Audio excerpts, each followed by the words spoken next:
Hi, I'm Danny Rampling, and I nominate DJ Alfredo as the greatest DJ of all time. From my own point of view, my own DJ career, when I was young, kind of like from the age of like probably 12, wanted to be a DJ, and then I got to about 18, and then I really had like such a passion for collecting music, and it took me about 7 years to really like become professional, and that came as a result of struggling in London, not getting anywhere. The doors were closed. It was a real cliquey scene, the funk scene and hip-hop and warehouse parties rare grew, and it was quite a closed scene. And even those soul weekends, and I knew people, and I worked with one of those DJs as his assistant, and I learned a lot. But it wasn't until I went to Ibiza in 1987. I'd been away for a year, and I went to Ibiza with Paul Oakenfold and Nicky Holloway and Johnny Walker, and we walked into Amnesia. I'd read about Amnesia, and I was just completely blown away. There was, this open-air club, a few hundred people, really like international cosmopolitan crowd, and the music was just mind-blowing. I hadn't heard house music before that, and there was a DJ there, Alfredo, who had this magic and this alchemy of putting music together. I'd never heard music played like that. Okay, Larry Levan, and I'll always compare him to Larry Levan. He was doing that in the Paradise Garage in New York, which I'd never been to. And there were striking similarities there with the mix-up of all the different genres, and just the way he put music together and mixed it. He mixed it seamlessly, and he'd be playing like pop, rock, indie music, film soundtracks and house all weaved together, and funk and Italian funk, all this great like South American funk music as well. It was just a complete revelation. And that first night really woke me up to the fact, wow, this music is so inspiring, particularly as the night progressed. And then we got there at midnight, and it was earlier, there was no one there, and then at 3 a.m. people started to come in, and then it's got really housey. Records like The Night Writers, Let the Music Use You, and House Nation, and Mr. Fingers, Can You Feel It, and Acid Tracks, all mixed up with all this other wonderful music. It was just like, whoa.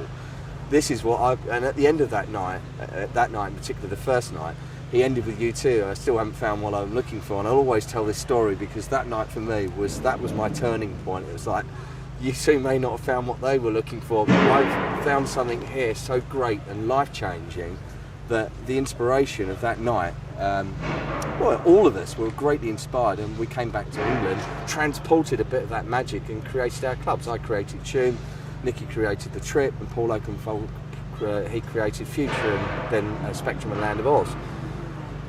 His way of presenting music, he still has it to this day. He picks very unusual pieces of music and makes them sound great. How he blends them together. He's a very, very talented, unique DJ, and he was my mentor.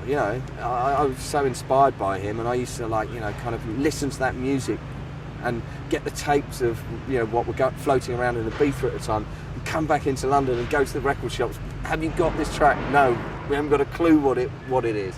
But eventually, created this network of people who worked in the Ibiza record shops and owned them, and then started to get this music and created Shoom, and that just was really like the blueprint for the UK club scene that we have today.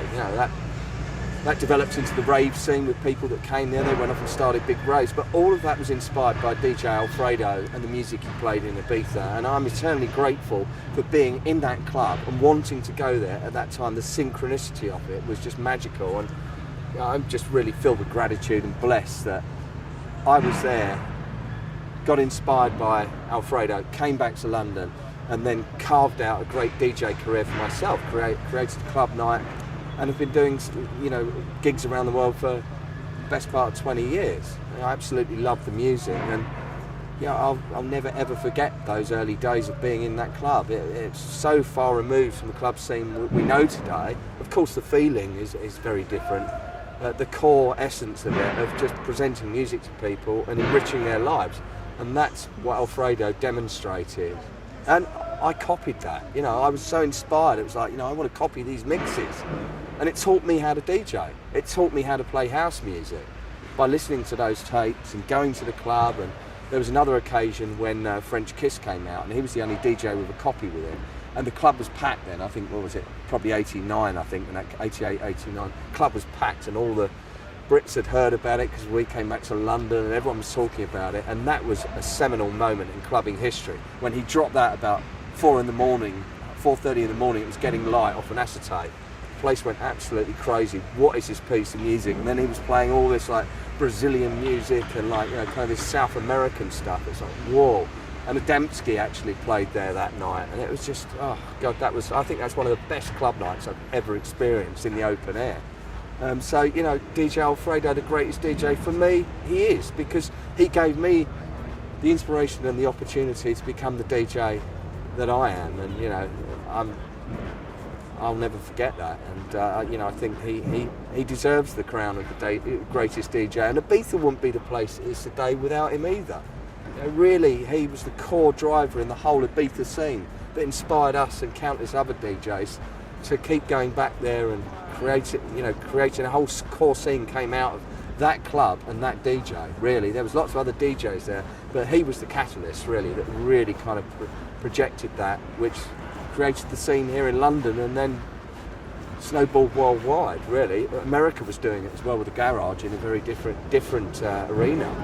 But, you know, he played a major role in the sequence of events and the social cultural history of the music that we love, the dance music culture.